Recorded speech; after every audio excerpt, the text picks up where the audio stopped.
I got to get these all filled. This is where a TV was, and there was a wire that went in. Somebody tried to patch it, and didn't work out too well.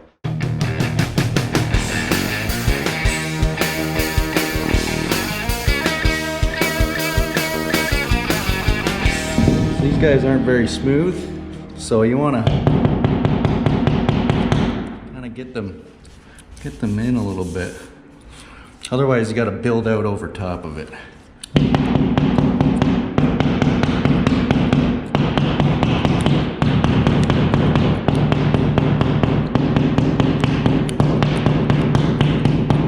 There's a big one. That's better. You don't want to wreck anything. You just want to get them indented a little bit, and that's going to help.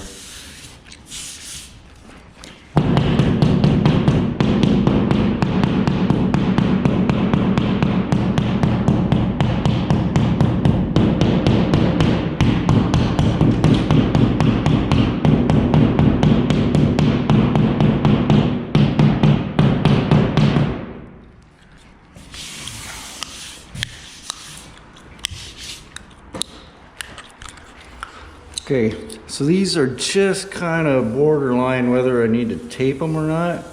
So what I'm going to do is just put fiber tape over everything. I only use this for little patches, and you have to use hot set mud. You can't use regular compound with this stuff. So the hardest part's usually finding the start. Oh look, I got lucky. So I'm just going to go over all these.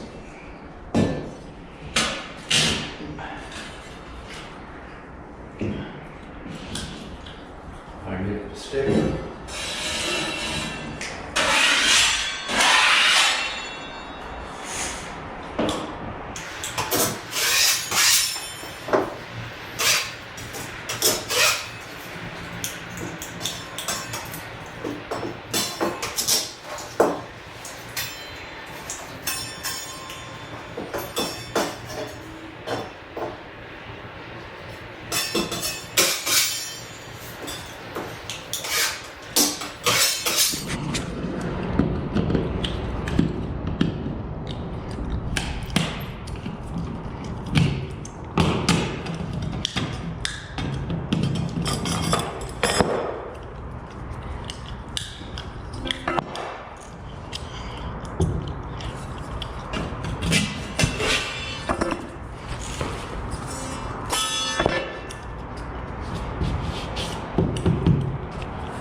Now again, I wouldn't normally tape this, but some of these are really big, so fuck it, I'll just cover everything up and do it all at once. Alright, and here I got sheetrock 20, it's a hot set mud. I don't need a ton of it, I gotta run around to a bunch of other spots, but we're gonna focus on getting this spot done first. So, just add a little bit.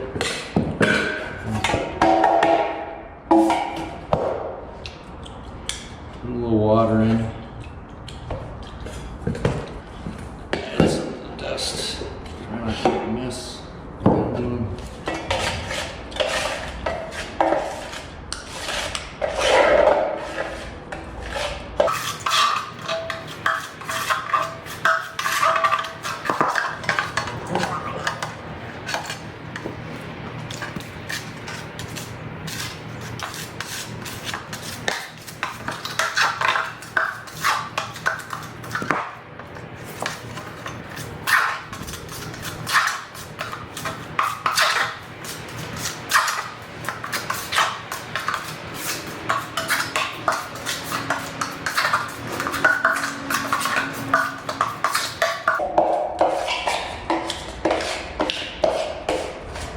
These guys would have been nicer if I did like a blow-up patch, a Newfie patch, California patch, where you just cut out the drywall and leave the paper on, and maybe I'll show you one thing. But somebody's already filled these in. There's some backing, and I don't have a lot of time, so I just want to get this done. So you've got your hot mud all mixed up. Not too thin because you want to kind of get this built up. You just want to basically get everything covered and filled. As you can see, I didn't mix it very good. But for what I'm doing, it doesn't really matter yet.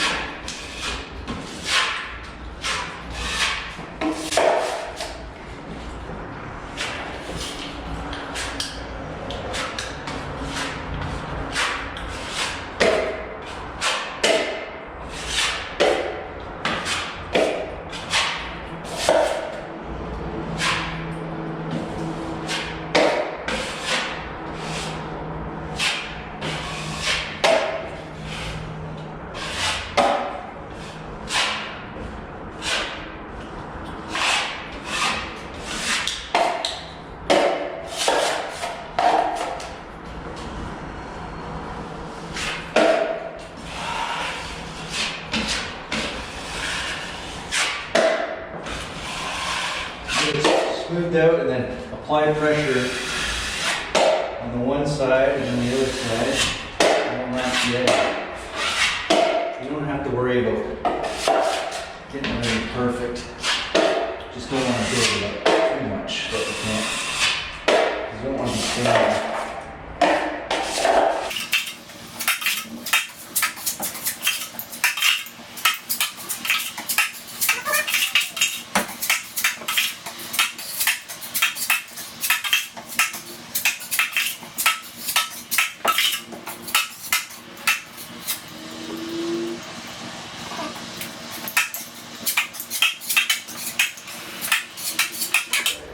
I let this go a little bit longer than I'd like, but it should be alright. I just want to get scrape off some of this pie stuff.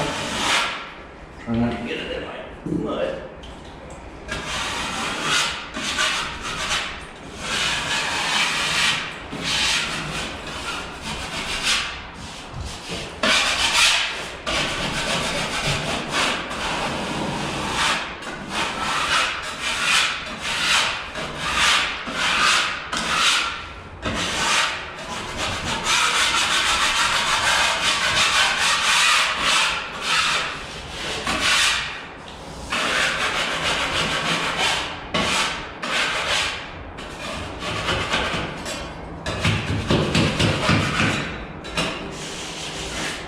And then the outside,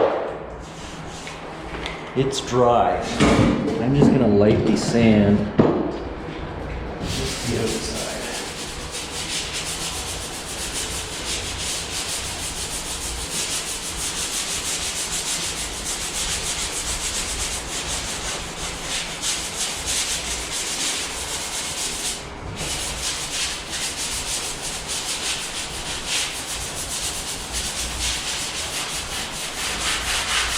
I can't sand this, it's still a little wet. That's fine for that coat.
bit of a warp to that, so I just want to make sure I get it the right way.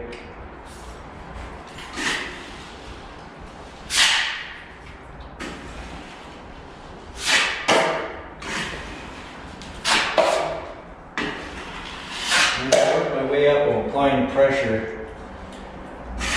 So now I'm pushing it down. Keep the lines forming.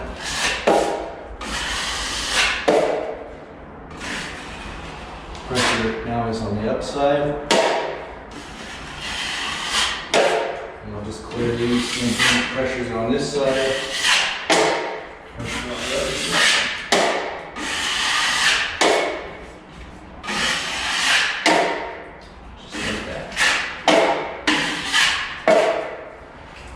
Good. Okay, so I did the same thing where I just scraped it. It's still a little wet, you can actually work it in a little bit more. And I'm just going to sand around the edges. The last coat here I'm going to use just regular premix compound. I added a little bit of water to it, not much. This one I'm going to go in the opposite direction of the last one I did, but basically the same thing.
So I'm getting all these fish eyes. That happens on painted surfaces. Really, some people say you can add soap, like dish soap to it, it'll help. Nothing helps. Just let them go. I'm going to sand it tomorrow. I'm going to hit it with some spackling quick, and it should fill everything in. So I'll go real thin on it. But I need to get a little bit of thickness on there so that I can sand it.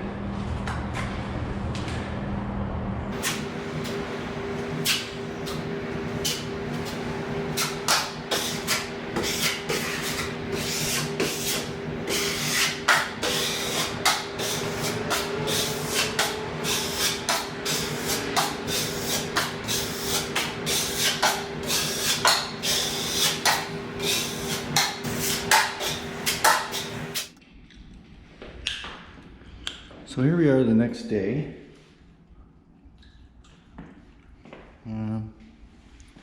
You can see all the little fishy eyes. Once I sand, they're gonna open up. So, and this is because there's paint. This is sealed behind it, so it wants to get the air out and it comes to the front. So there's not really much I can do about it. You can skim it tight, whatever. There's a few tricks you can do, but it's always an extra step. So what I'm gonna do is sand it and give it a tight skim with maybe some spackling, and that should be good. I'm gonna sand it first. I'm gonna use a vacuum sander and, well, just a regular vacuum and a hand sander and just hold it up and do all these patches I got.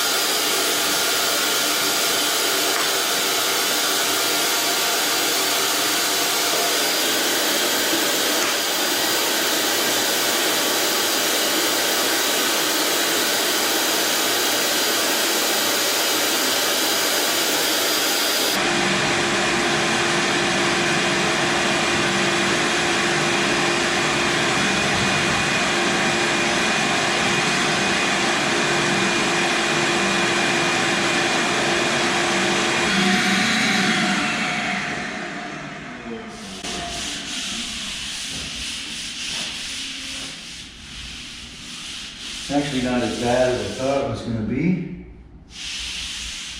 I'm just going to prime it, and then I'll hit it with spackling. The spackling is a little bit denser than the drywall compound. So when you put it on in little patches, you go to sand it, you're actually going to sand the compound more than the spackling, and it's going to cause you problems.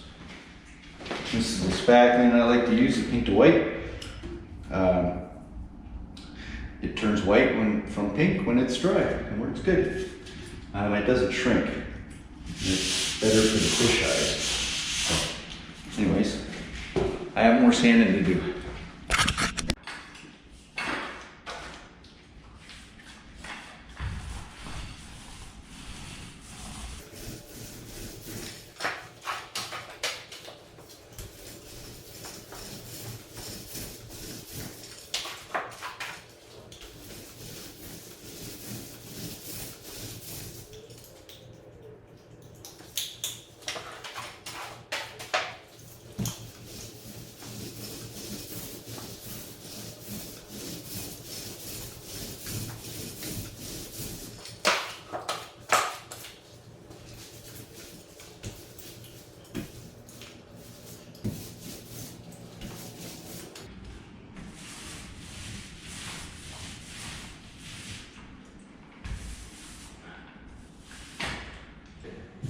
Spackle this to get all the little fish eyes out.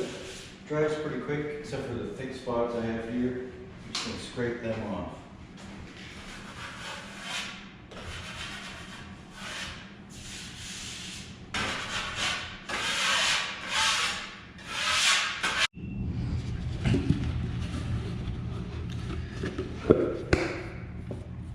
Spackling's a little different than drywall compound. It's thicker and it doesn't shrink and it doesn't bubble. So we're just going to put this on any fish eyes or imperfections.